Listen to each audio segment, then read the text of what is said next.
lastly then, two statements I was asked nizungumze. Tafadhali niruhusu tu dakika moja wakati umeenda. Niseme kwamba nimesikia mkisema kwamba Nyangweta Sugar Factory ianze kazi. Si nimesikia hayo? Sasa nimeona breaking news, Mheshimiwa Osoro, His Excellency ametangaza kwamba amepeana 600 million kule Bungoma.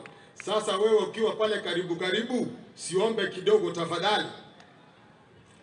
Alafu niseme kwamba kitu muhimu bwana County Commissioner, vile nilisema mimi ni mtu nimelelewa kwenye mazingira ya discipline.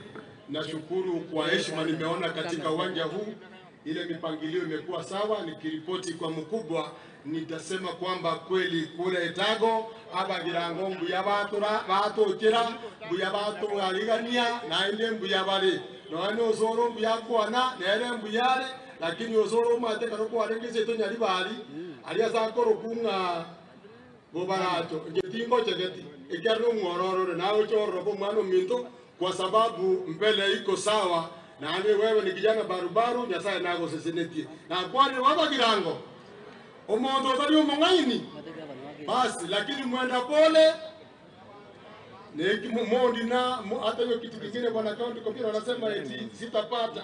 Ni Mungu anajua kama atapata ama sitapata, lakini lisemwalo lipo kama alipo.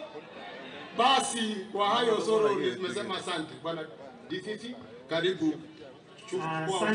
Asante sana, tumpigie makofi mwakilishi wa gavana. 1, 2, 3 tena. Basi wananchi tutayarishe sasa, sisi zote tusimame tumkaribishe County Commissioner.